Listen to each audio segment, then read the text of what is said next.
Hello student, welcome to my class. Today I am going to take class 9th history chapter 2 and the name of the chapter is Socialism in Europe and the Russian Revolution.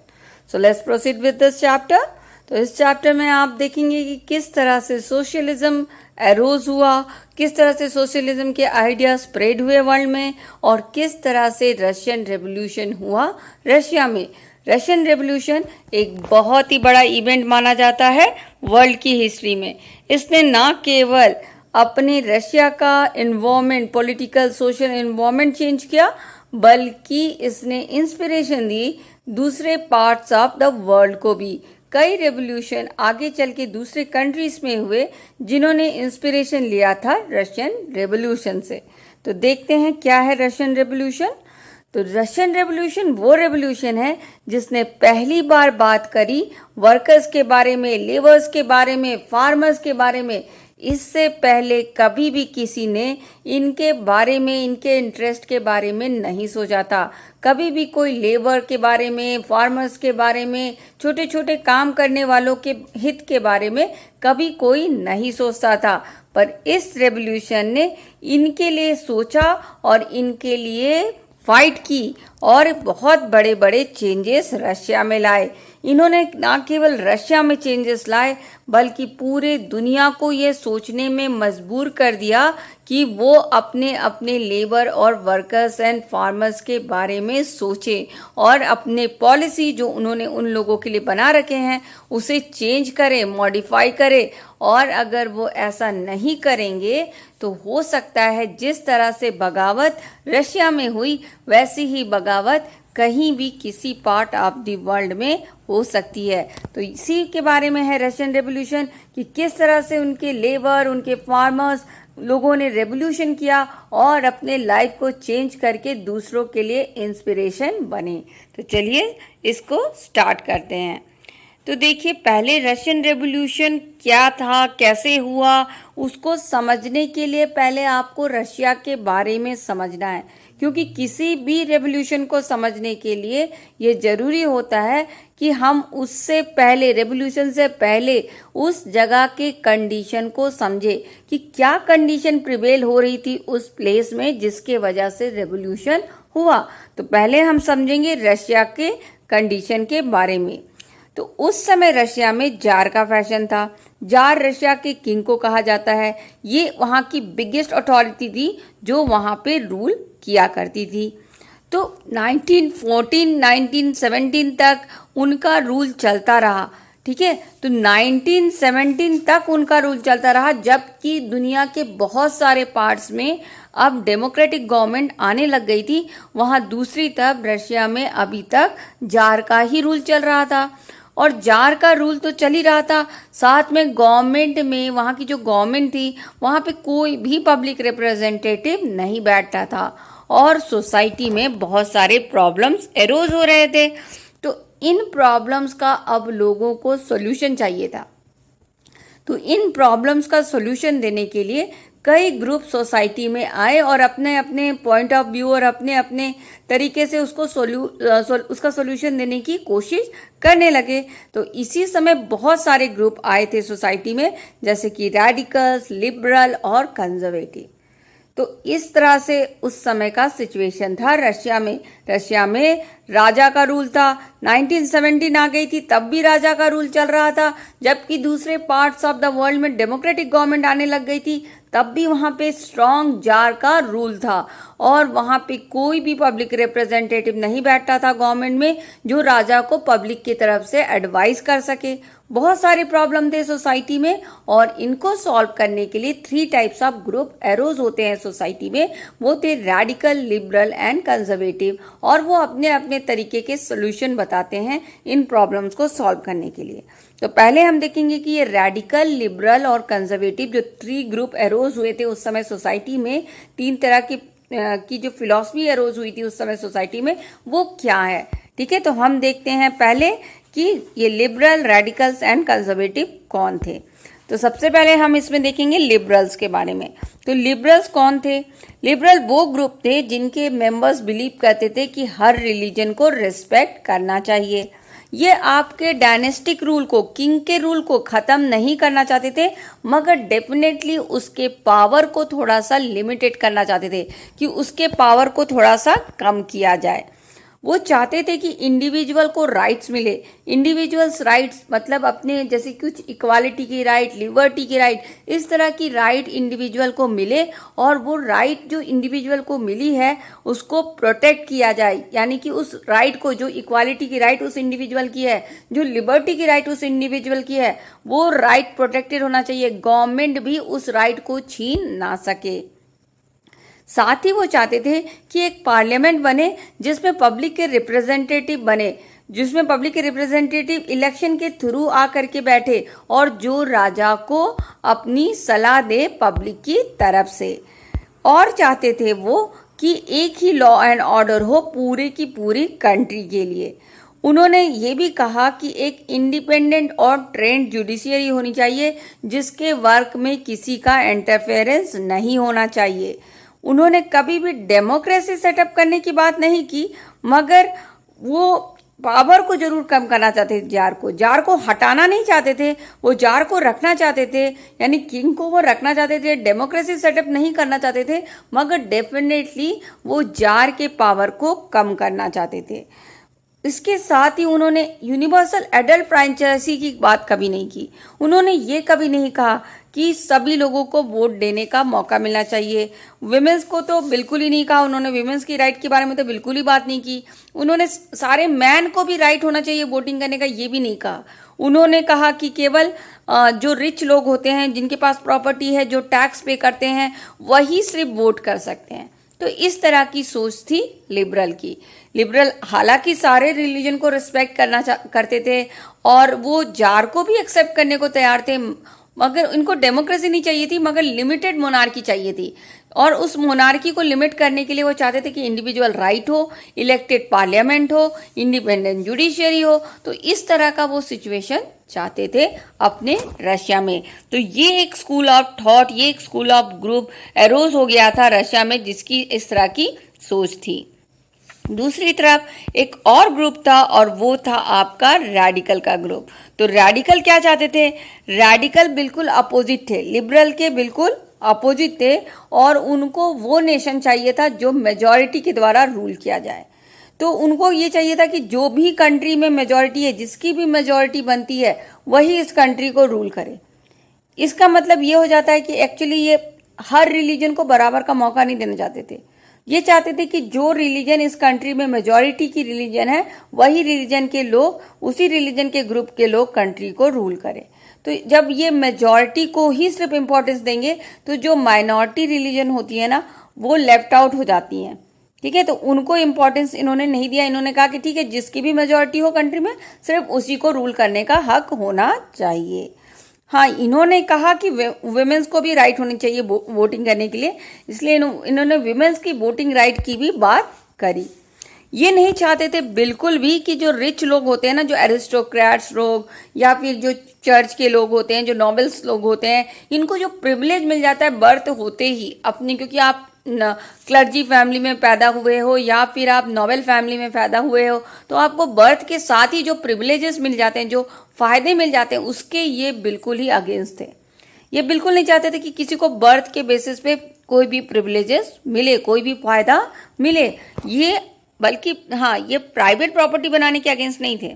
हाँ, आप अपने मेहनत से कोई property बनाओ तो अच्छी बात है, मगर क्योंकि आपके पास पहले से बहुत सारी प्रॉपर्टी थी, और आप उस घर में पैदा हुए जहाँ पे पहले से बहुत ज़्यादा प्रॉपर्टी थी, और आप उस प्रॉपर्टी के बेसिस पे प्रिविलेजेस इंजॉय कर रहे हो, तो ये उसको गलत मानते थे। मगर अपने एफर्ट से अगर आपने प्रॉपर्टी बनाई है तो वो उसको रिस्पेक्ट करते थे। इनको बिल्कुल भी नहीं पसंद था कि जो ये पावर है या प्रॉपर्टी है या पैसा है या लैंड है, कुछ भी कहीं भी कुछ हाथों में कॉन्सेंट्रेट नहीं होना चाहिए, ये सभी के बीचों में बंटना चाहिए। तो ये कॉन्सेंट्रेशन ऑफ पावर या प्रॉपर्टी के बिल्कुल ही अगेंस्ट थे। उसके अलावा ये लिबरल्स एंड रेडिकल्स के अलावा वहां पे एक कंजर्वेटिव का भी ग्रुप था। तो कंजर्वेटिव क्या चाहते थे? कंजर्वेटिव चाहते थे कि पहले तो ये दोनों ही ग्रुप के अगेंस्ट थे। और कंजर्वेटिव को एक्चुअली में कोई चेंजेस तो चाहिए नहीं था। इनको लगता था कि जो चल रहा है वो बहुत सही चल रहा है, बेकार में रेवोल्यूशन करना, चेंजेस की डिमांड करना ये गलत है। ठीक है, तो इनको लगता था कि कोई चेंजेस की जरूरत नहीं है। हाँ, मगर 19th सेंचुरी आते आते उन्होंने ये एक्सेप्ट जरूर किया कि ठीक है कुछ चेंजेस आनी चाहिए मगर रेवोल्यूशन से नहीं आनी चाहिए। तो ये रेवोल्यूशन के बिल्कुल ही खिलाफ थे।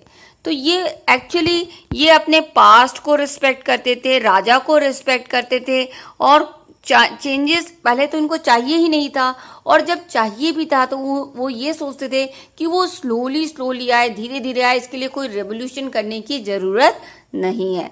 तो ये ऐसा क्यों सोचते थे? क्योंकि ये एक्चुअली हाई क्लास के लोग थे। ठीक है, जैसे क्लर्जी के ग्रुप के लोग या नोबेल के ग्रुप के लोग थे जो एक्चुअली बहुत प्रिविलेजेस एंजॉय ऑलरेडी कर रहे थे सोसाइटी में, तो इसीलिए उनको कोई चेंजेस की ज़रूरत महसूस नहीं होती थी और वो ये रेवोल्यूशन के बिल्कुल ही खिलाफ थे।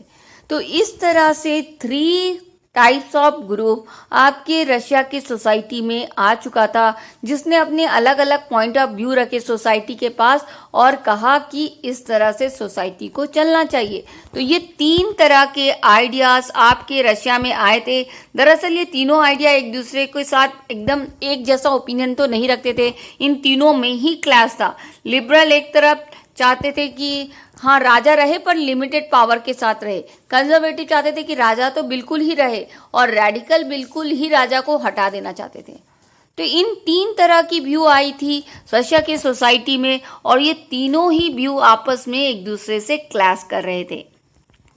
इस तरह से क्या होता है, रशिया में सोशल और पॉलिटिकल टर्मोइल, उतार चढ़ाव वहां पे होने लगती है रशिया में। और वैसे भी रशिया के लोगों ने देख चुका था फ्रेंच रेवोल्यूशन, और फ्रेंच रेवोल्यूशन से इन्होंने भी इंस्पिरेशन लिया था। तो इनको भी बिलीव हो गया था कि हम भी कुछ इस तरह का रेवोल्यूशन कर सकते हैं और नेशन का ट्रांसफॉर्मेशन कर सकते हैं, नेशन में भी चेंज लाया जा सकता है by limiting the power of the king या by bringing the self rule. तो इस तरह की कुछ चेंजेस ला करके हम भी अपने नेशन को ट्रांसफॉर्म कर सकते हैं, हम भी अपने नेशन को चेंज कर सकते हैं। वहां की ये सोसाइटी इस बात को बिलीव करने लगी थी। तभी क्या होता है, जब इस तरह का चल रहा था सिचुएशन, जब सोसाइटी, जब कोई भी मतलब कि किंग बहुत ही पावरफुल था, कोई पब्लिक रिप्रेजेंटेटिव नहीं थे उनको सपोर्ट करने के लिए, 3 तरह की आइडियाज आ गई कि किस तरह से चलना चाहिए नेशन। तो उसी समय क्या होता है, इंडस्ट्रियलाइजेशन रशिया में आता है।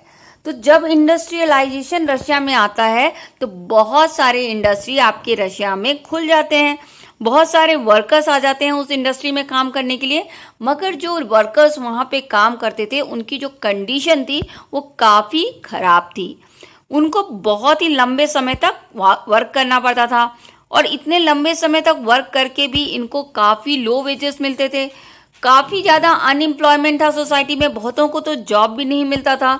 और जब कभी भी इंडस्ट्रियल गुड्स का जो डिमांड है ना वो कम हो जाता था तो इनकी कंडीशन और भी खराब हो जाती थी। यानी कि इनकी कंडीशन खराब तो थी ही, पर जब कभी इंडस्ट्रियल गुड्स के डिमांड्स कम हो जाते थे तो इनकी कंडीशन और भी ज़्यादा खराब हो जाती थी। ये जिस तरह के घर में रहते थे ना वो उसकी कंडीशन बहुत खराब थी। सैनिटेशन यानी बाथरूम की कंडीशन बहुत खराब थी। वो डॉर्मेट्रीज में रहा करते थे जिनमें सिर्फ लाइन से बेड लगी रहती थी और शिफ्ट सिस्टम में वो सोते थे उस बेड में। तो इतनी खराब कंडीशन में वो रह रहे थे, उन्हें कभी भी वर्क से डिसमिस कर दिया जाता था, कोई जॉब सिक्योरिटी उनके पास नहीं थी।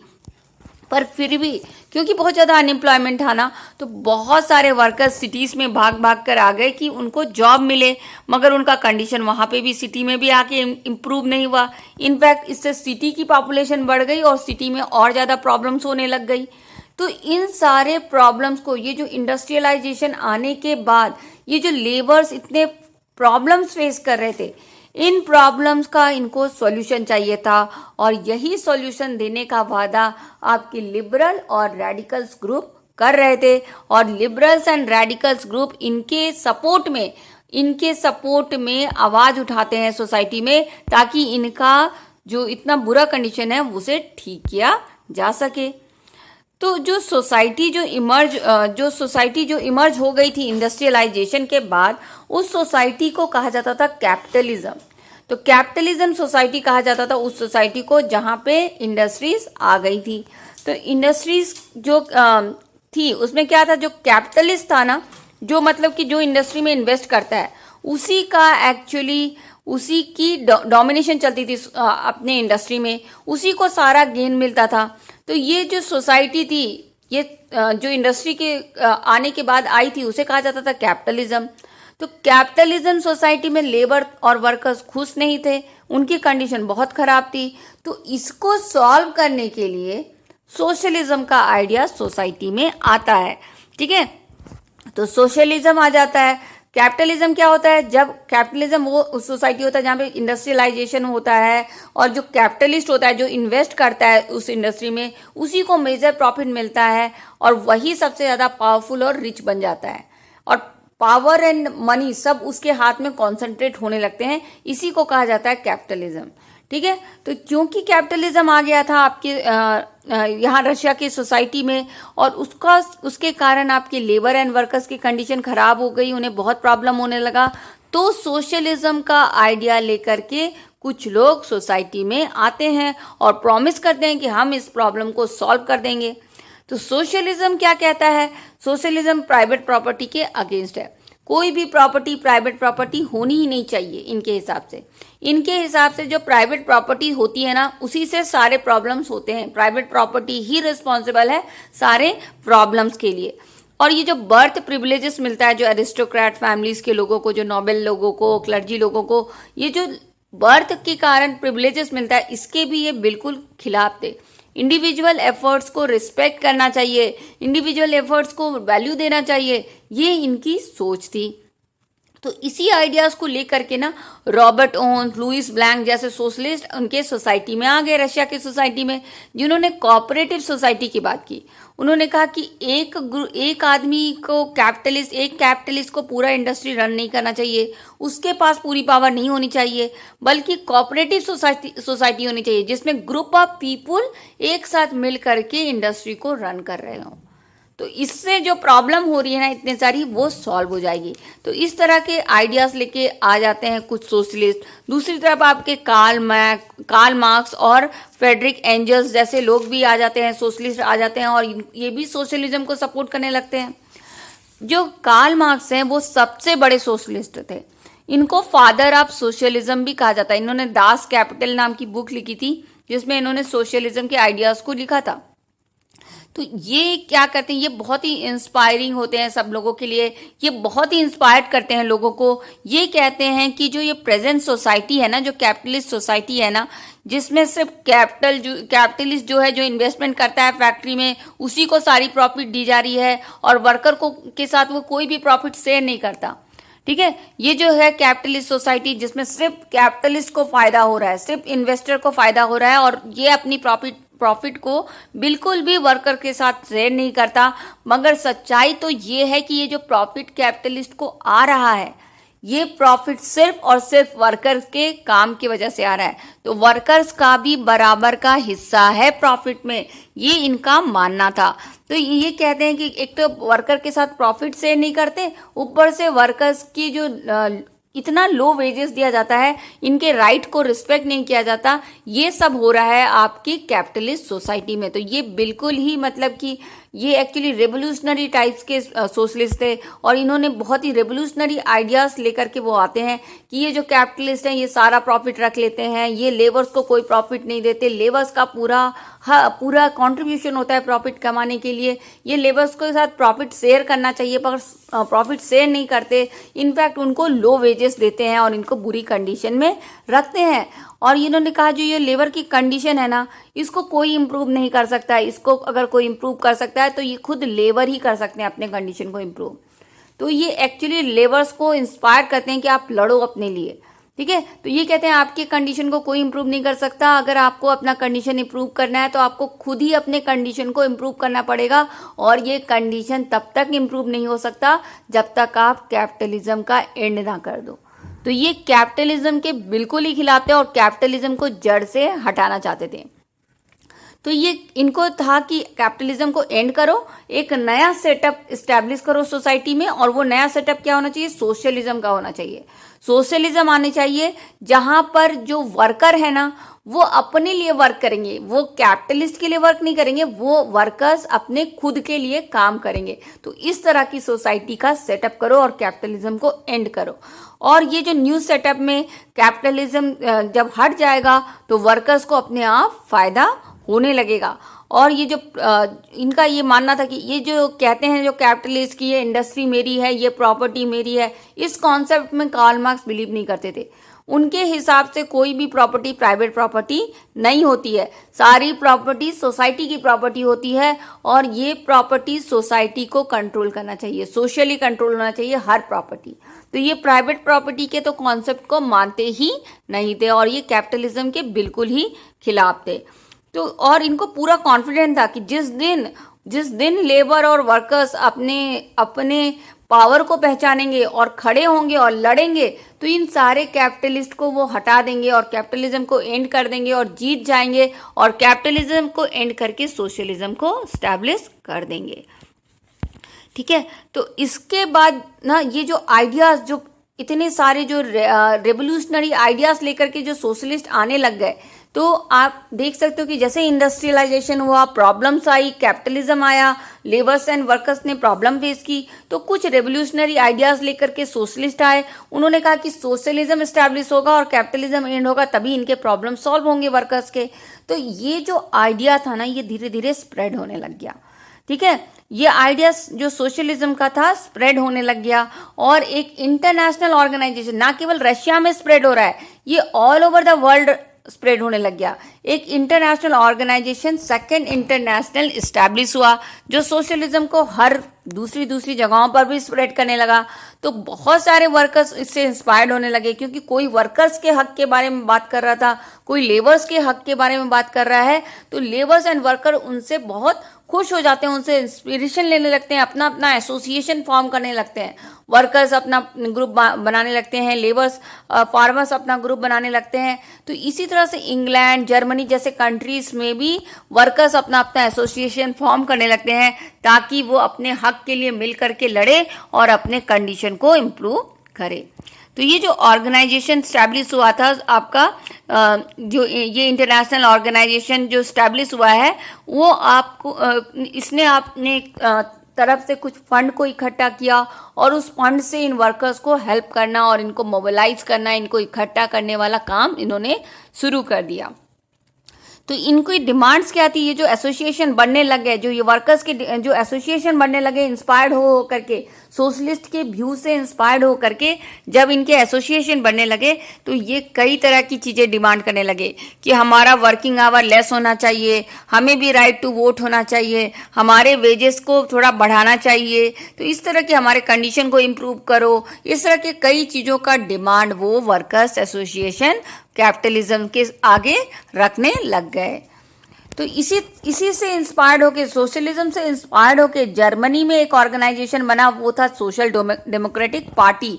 ये एक पॉलिटिकल पार्टी थी जिसने कई बार पार्लियामेंट्री सीट भी जीता। तो इनकी पार्टी इतनी अब स्ट्रांग हो गई, इन एसोसिएशन की पार्टी, कि अब ये पॉलिटिकल पार्टीज बनाना शुरू कर दिए। ठीक है, और इन्होंने कई सीट्स जीते पार्लियामेंट्री इलेक्शन में, मगर कभी गवर्नमेंट नहीं बना पाए क्योंकि इनको कभी मेजॉरिटी नहीं मिली थी। 1914 तक इनको कभी मेजॉरिटी नहीं मिली थी। तो आप देख सकते हो कि जर्मनी में क्या हो रहा है, सोशलिज्म से इंस्पायर्ड होकर पहले वर्कर्स ने अपनी ग्रुप बनाई, फिर वो ग्रुप और एसोसिएशन पॉलिटिकल पार्टी में चेंज हो गए, और फिर वो पार्लियामेंट्री सीट भी जीतना शुरू हो गया। इसी व्यू पॉइंट से, सोशलिज्म के आइडिया से इंस्पायर्ड होकर के आपका socialist and trade union form हुआ था, और यही सोशलिस्ट एंड ट्रेड यूनियन ने लेबर पार्टी बनाया ब्रिटेन में। तो आप देख सकते हो जर्मनी में भी पार्टी बन गया, ब्रिटेन में भी पार्टी बन गया, और फ्रांस में भी एक सोशलिस्ट पार्टी बनकर के तैयार हो जाता है। तो क्या हो रहा है कि ये सोशलिज्म की जो आइडिया है, जो कैपिटलिज्म के अगेंस्ट है, और क्योंकि हर जगह इंडस्ट्रियलाइजेशन हो रहा है, हर जगह लेबर्स के साथ प्रॉब्लम हो रहा है, तो कोई अगर लेबर के साथ अगर प्रॉब्लम हो रहा है और कोई आकर के लेबर के हक की की बात करेगा तो डेफिनेटली लेबर उससे इंस्पायर्ड होंगे और उन्होंने उस इंस्पिरेशन से, उस सोशलिज्म के आइडिया से इंस्पिरेशन हो करके उन्होंने ऑर्गेनाइजेशन फॉर्म करने लग गए। जगह जगह कंट्रीज में ये आइडिया, ये सोशलिज्म के व्यू पॉइंट्स फैलना शुरू हो गए और सब सोशलिस्ट ओपिनियन से इंस्पायर्ड होने लग गए। उसके बाद क्या होता है, रशिया में भी रेवोल्यूशन होता है इस सोशलिज्म के स्प्रेड के कारण। और ये जो रशियन रेवोल्यूशन हुआ है एक्चुअली सोशलिस्ट आइडिया के स्प्रेड के कारण ही हुआ है। तो क्यों हुआ रशियन रेवोल्यूशन, इसको समझने के लिए पहले आपको रशिया की बैकग्राउंड समझना जरूरी है कि एक्चुअली क्या हो रहा था कि इस तरह से वर्कर्स एंड लेबर्स इतने इंस्पायर्ड हो गए। वो लेबर्स एंड वर्कर्स जो कभी राजा के सामने कुछ बोल भी नहीं पाते थे, वो इतने इंस्पायर्ड हो गए। तो किस तरह की कंडीशन थी रशिया में, यह आपको समझना पड़ेगा। तो पहले हमको ये भी देखना है कि जो जार निकोलस सेकंड था, जो रशिया में रूल करता था 1914 के समय, उसका के बारे में थोड़ा सा जान ले। ये एक्चुअली बिलोंग करता था रोमेनो डायनासिटी को और ये एक्चुअली बहुत ही पावरफुल एम्पायर था। जैसे हमारे कंट्री में मुगल्स ने कई सालों तक रूल किया, वैसे ही ये जो रोमनो डायनेसिटी है वो रशिया में कई 100 से ज़्यादा साल, मतलब 300-400 साल से उस कंट्री में रूल कर रही थी। तो उस कंट्री में इन रोमनो डायनेसिटी का रूल चल रहा था और इस समय कौन रूलर था, निकोलस सेकंड था। तो इसकी जो एम्पायर थी ना वो काफ़ी बड़ी एम्पायर थी। तो इतने समय पर 1917 के समय पर इतनी बड़ी एम्पायर रखना ही बहुत बड़ी बात थी। तो जो इनकी एम्पायर थी ना वो मॉस्को के आसपास की एरिया में फैली हुई थी। जैसे उसमें था Finland, Latvia, Lithuania, Estonia, part of Poland, Ukraine and Belarus. उसके बाद वो पैसिफिक तक फैली हुई थी और इसमें जो प्रेजेंट डे की जो स्टेट है ना, जैसे सेंट्रल एशिया के स्टेट, जॉर्जिया, आर्मेनिया, अजरबैजान, ये सारे प्लेसेस उनके एम्पायर के अंदर आते थे। तो इतनी बड़ी एम्पायर का वो राजा हुआ करता था। तो इतना पावरफुल वो समय का राजा था। तो इतने पावरफुल राजा के खिलाफ अगर लड़ना है तो इसका कंडीशन पहले क्या क्या हुआ, ये क्या क्या कंडीशन थे जो ये लोगों को इंस्पायर्ड करने लगे, उस बेसिस में ये धीरे धीरे होता है रेवोल्यूशन। ऐसा नहीं होता कि सडनली कोई एकदम से इंस्पायर्ड होकर ग्रुप बना के नहीं लड़ते हैं। तो इसके क्या होता है, कंडीशन प्रिपेयर्ड होते हैं धीरे धीरे। तो वही कंडीशन जब तक आप नहीं समझोगे आपको रेवोल्यूशन समझ में नहीं आएगा। तो इसीलिए हम क्या कर रहे हैं, हम पहले रशिया का कंडीशन समझ रहे हैं। ठीक है, अब वहां पे रिलीजन कौन कौन सी थी रशिया में उस समय। एक्चुअली जो सबसे ज्यादा मेजॉरिटी थी ना वो आपकी रशियन ऑर्थोडॉक्स क्रिश्चियन थे, जो कि ग्रीक ऑर्थोडॉक्स चर्च से आए हुए थे। ठीक है, और इसके अलावा वहां पे कई कैथोलिक, प्रोटेस्टेंट, बुद्धिस्ट और मुस्लिम रिलीजन के लोग भी बिलोंग करते थे। ठीक है, अब हम देखेंगे कि वहाँ की इकोनॉमी और सोसाइटी कैसी थी। तो देखो उनकी इकोनॉमी की जो मेन ऑक्यूपेशन था वो एग्रीकल्चर था। 85% लोग एग्रीकल्चर में इन्वॉल्व थे और ये रशिया उस समय का बहुत बड़ा एक्सपोर्टर माना जाता था, ग्रेन का सबसे ज़्यादा एक्सपोर्ट करता था क्योंकि ये एग्रीकल्चरिस्ट इकोनॉमी थी। इंडस्ट्रियलाइजेशन अब आ रहा था रशिया में। ठीक है, और जो इनके जो वर्कर्स थे ना, चाहे वो वर्कर्स आपके इंडस्ट्री में हो या एग्रीकल्चर में हो, काफ़ी ज़्यादा डिवाइडेड थे। वो काफ़ी ग्रुप्स में डिवाइडेड है। जैसे एक एक विलेज के लोगों का एक एक अलग अलग ग्रुप बना हुआ था।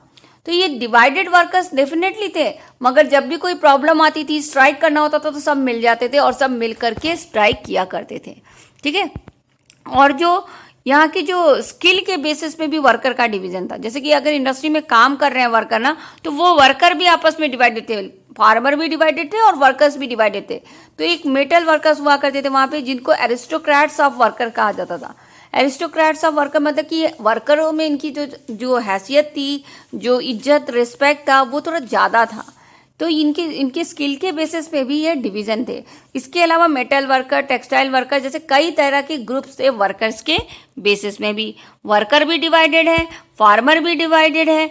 और जो फार्मर है, क्योंकि फार्मर बहुत 85% लोग आपकी ऑक्यूपेशन एग्रीकल्चर है, मगर ये लैंड जो था ना ये फार्मर्स के पास बहुत कम था, या तो था ही नहीं, और जो था भी वो बहुत छोटे क्वांटिटी में था।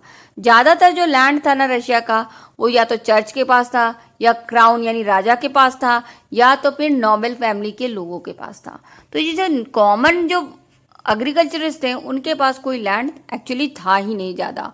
तो ये इस तरह का सिचुएशन आपकी इकोनॉमी और सोसाइटी में रशिया में था। और अभी क्या है, अब रशिया में उसी तरह से नोबेल की फैमिली है, चर्च के लोग हैं, राजा लोग हैं। तो ये ऐसा नहीं है जैसे कि फ्रांस में हुआ करता था कि ये जो छोटे थर्ड स्टेट के लोग थे बिल्कुल दब के रहते थे, और बड़े जो फर्स्ट एंड सेकंड स्टेट के लोग थे उनको उनके हर बातों को सुना करते थे, उनको सर्विस भी दिया करते थे फ्री में। वैसा नहीं था यहाँ पे कंडीशन। यहाँ के जो वर्कर्स एंड लेबर्स थे और जो फार्मर्स थे, ये बीच बीच में थोड़ा सा गुस्सा भी जाते थे और रिवोल्ट भी कर देते थे। कभी कभी टैक्स देने से रिफ्यूज कर देते थे, कभी कभी किसी नोबेल को मार भी डालते थे। तो इस तरह के ये तो ऐसे नहीं थे बिल्कुल कि बिल्कुल शांति से सारी अत्याचारों को सह तो रहे थे वो, मगर कभी कभी वो रिवोल्ट बैक भी कर दिया करते थे। और ये जो सोशलिज्म रशिया में था, अब ये जो रशिया में फैला है सोशलिज्म, उसका क्या हाल था वो हम देखते हैं। देखो, सोशलिज्म जो रशिया में फैला, एक्चुअली रशिया में कोई भी पॉलिटिकल पार्टीज बनाना इलीगल था। तो क्योंकि राजा बहुत ही स्ट्रांग था, कोई पब्लिक रिप्रेजेंटेटिव नहीं थी, तो वो किसी पॉलिटिकल पार्टीज को फॉर्म ही नहीं होने देता था, सबको इलीगल बना रखा था ताकि कोई पॉलिटिकल पार्टी बना करके राजा को के खिलाफ ना खड़े हो सके। इसलिए वो हर पॉलिटिकल पार्टीज को इलीगल कर दिया था 1914 तक, ठीक है। और मगर उस समय देखो, इलीगल तो उसने कर दिया, मगर छुप छुप के सीक्रेटली कई पॉलिटिकल पार्टीज बनती थी, ठीक है। तो इसी में एक फेमस पार्टी थी आपकी Russian socialist democratic worker party, जो कि 1848 में फॉर्म हुई थी और कार्ल मार्क्स के आइडिया से इंस्पायर्ड होकर के वो फॉर्म हुई थी। हालांकि ये भी इलीगल थी, पर ये चुपके अंदर ही अंदर काम कर रही थी, वर्कर्स को मोबिलाइज किया करती थी, इकट्ठा किया करती थी न्यूज़पेपर के थ्रू, स्ट्राइक के थ्रू। तो ये इकट्ठा करके अंदर ही अंदर काम भी कर रही थी, और ये था Russian socialist democratic worker party. तो एक तरफ तो इस तरह की पार्टी थी, और दूसरी तरफ जो सोशलिस्ट के आइडियाज थे वो बहुत ही ज्यादा एक्टिव होने लगे आपके रशिया में। और ये जो सोशलिस्ट थे ये चाहते थे कि बिल्कुल जार को तो पावर से ही हटा दिया जाए और सोशल कंट्रोल कर दिया जाए रशिया में, ताकि हर चीज सोसाइटी के कंट्रोल में आ जाए। तो इस तरह के कुछ सोशलिस्ट की आइडियाज फैलने लग गई। तो ये जो सोशलिज्म इतना ज्यादा स्प्रेड होने लगा ना, इससे एक पार्टी फॉर्म होती है, revolutionary party, social revolutionary party. तो ये सोशल रेवोल्यूशनरी पार्टी कब फॉर्म होती है? 1900 में फॉर्म होती है। तो ये फार्मर्स की तरफ से फॉर्म होती है, ये फार्मर के लिए वर्क करना चाहती है। तो वो आपकी इंडस्ट्रियल वर्कर्स के लिए काम कर रही थी, ये आपके फार्मर के हक के लिए खड़ी होती है और चाहती कि जो फार्मर है ना, इनको लैंड दिया जाए। ये जो लैंड इनके पास नहीं है, सारे लैंड चर्च और नोबेल और किंग रखा हुआ है, ये लैंड इन वर्कर्स को दिया जाए। तो ये जब आ जाते हैं ना, तो कुछ डिसएग्रीमेंट होने लगता है। इस तरह की जब पार्टी आ जाती है सोशल रेवोल्यूशनरी पार्टी, तो कुछ डिसएग्रीमेंट मेंबर्स में होने लगता है। जो ये पार्टी थी आपकी, जो सोशलिस्ट डेमोक्रेटिक रिपब्लिक पार्टी थी जो आपकी रशिया की, उसमें कुछ डिसएग्रीमेंट होने लगता है मेंबर्स के बीच में। कुछ लोग कहते हैं कि फार्मर्स को सपोर्ट किया जाए, फार्मर्स को भी इंक्लूड किया जाए पार्टी में। कुछ लोग कहते हैं नहीं, फार्मर्स को इंक्लूड नहीं करना है। तो जो लेनिन था उस समय का बहुत बड़ा रूलर था, और आगे चल के ये बहुत ही इंपॉर्टेंट रोल प्ले करेगा रशियन रेवोल्यूशन में। तो ये जो लेनिन था ये बिल्कुल नहीं चाहता था कि जो पीजेंट्स हैं, फार्मर्स हैं, उनको इंक्लूड किया जाए। उनका कहना था लेनिन का कि ये जो पीजेंट्स हैं, ये फार्मर्स हैं, ये खुद ही आपस में इतने ज़्यादा डिवाइडेड हैं, कोई अमीर है, कोई गरीब है, और कुछ फार्मर तो खुद ही इंडस्ट्रियल ओनर बन के बैठे हुए हैं, खुद ही अपने पैसे से इन्वेस्ट करके इंडस्ट्री खोले हुए हैं। तो इनको कैसे इंक्लूड किया जा सकता है अपनी पार्टी में? तो जब इस तरह का डिसएग्रीमेंट हो जाता है ना, कि कोई कहता है कि फार्मर्स को इंक्लूड करो, कोई कहता है फार्मर को इंक्लूड नहीं करो, तो इसके कारण इनकी जो पार्टी होती है ना, सोशल डेमोक्रेटिक वर्कर पार्टी, तो ये पार्टी आपकी हो जाती है डिवाइड दो पार्ट्स में ये बट जाती है, और एक बन जाता है बोल्शेविक और एक बन जाता है मेंशेविक, ठीक है। तो जो लेनिन था वो बोल्शेविक पार्टी का था, व्लादिमीर लेनिन आपका बोल्शेविक पार्टी का था, और ये काफी ज्यादा इंपॉर्टेंस देता था डिसिप्लिन और क्वालिटी मेंबर्स में। हर एक को मेंबर्स नहीं बनाना है, उसको सिर्फ क्वालिटी मेंबर्स को ही अपने पार्टी में रखना था, और ये इसने पार्टी को सबके लिए नहीं खोल रखा था। मगर दूसरी तरफ जो मेंशेविक थे, इन्होंने पार्टी को सभी के लिए खोल रखा था। इनके हिसाब से कोई भी पार्टी में आ सकता है, कोई भी पार्टी को ज्वाइन कर सकता है, और ये फार्मर्स के लिए भी वर्क करना चाहते थे, ठीक है। तो इस तरह से आपकी दो पार्टी, जो सोशलिज्म था जो रशिया का, वो दो पार्ट में डिवाइड हो जाता है, दो टाइप्स का ग्रुप बन जाता है। एक बन जाता है बोल्शेविक और एक बन जाता है मेंशेविक, ठीक है। तो इस तरह से आपका सोशलिज्म का डिवीजन हो जाता है रशिया में। तो ये सारे क्या हैं, ये सारे कंडीशन हैं रशिया में रशियन रेवोल्यूशन से पहले का। अब अगले पार्ट में हम देखेंगे रशियन रेवोल्यूशन के बारे में, जो बहुत ही इंटरेस्टिंग है, किस तरह से रशियन रेवोल्यूशन हुआ। ठीक है। तो अभी तक हमने क्या क्या देखा कि आपका जो रशिया है उसमें क्या होता है कि जार का कंट्रोल बहुत ही पावरफुल रहता है, कोई पब्लिक रिप्रेजेंटेटिव नहीं होती है, कई प्रॉब्लम्स आने लगते हैं, उसको सॉल्व करने के लिए 3 तरह के ग्रुप आते हैं। आपके आते हैं लिबरल, रेडिकल और कंजर्वेटिव। ये लोग अपने अपने तरह के आइडियाज देते हैं सॉल्व करने के लिए और के लिए प्रॉब्लम को, और किस तरह से गवर्नमेंट होना चाहिए आगे चल के, इनका अलग अलग पॉइंट ऑफ व्यू होता है, इनमें क्लैश होता रहता है। फिर इंडस्ट्रियलाइजेशन आता है, इंडस्ट्रियलाइजेशन के कारण कैपिटलिज्म आता है, कैपिटलिज्म के कारण जो वर्कर्स हैं उनके कंडीशन खराब हो जाते हैं। उनके कंडीशन जब खराब हो जाते हैं तो कुछ फिलोसफर सोशलिज्म का आइडिया लेकर के आते हैं। फिर ये socialism different parts of the world में फैलने लगता है। यही सोशलिज्म आपका रशिया में भी आता है और यही रिस्पॉन्सिबल होता है, ये सोशलिज्म ही रिस्पॉन्सिबल होता है रशियन रेवोल्यूशन के पहले, जो रशियन रेवोल्यूशन के होने का, ये जो सोशलिज्म का राइज हो रहा है रशिया में, यही रिस्पॉन्सिबल होता है इतने बड़े रेवोल्यूशन के पीछे। उस समय जो जार था वो काफी पावरफुल था, काफी सालों से रशिया में रूल कर रहा था, उसकी डायनेसिटी, और उसका एम्पायर काफी बड़ा था, काफी रिलीजन थे उस कंट्री में, काफी तरह के वर्कर्स एंड लेबर्स में डिवीजन था, आपके फार्मर भी डिवाइडेड थे। मगर जब भी स्ट्राइक करना होता था, कुछ प्रॉब्लम आती थी, ये सब इकट्ठा हो करके लड़ते थे। जो सोशलिज्म था आपके जो रशिया में जो आया हुआ था, एक्चुअली पार्टी बनाना इलीगल था, मगर इन लोगों ने फिर भी चुप चुप के पार्टी बना रखी थी। ये सोशलिज्म में कुछ मेंबर्स के बीच में कुछ डिसएग्रीमेंट बन जाता है, तो ये अपना 2 पार्ट्स में डिवाइड हो जाते हैं, बोल्शेविक और मेंशेविक में, जो कि आगे चल के रशियन रेवोल्यूशन में इंपॉर्टेंट रोल प्ले करने वाले हैं। तो इस तरह से आपने अभी तक क्या समझा, आपने समझा कि रशिया की कंडीशन क्या थी रशियन रेवोल्यूशन से पहले। अब अगले पार्ट में हम देखेंगे कि रशियन रेवोल्यूशन कैसे होता है, जो कि काफ़ी इंटरेस्टिंग है। तो इसके साथ ही मैं ये पार्ट ख़त्म करती हूँ, फिर आपसे नेक्स्ट पार्ट में मिलूंगी।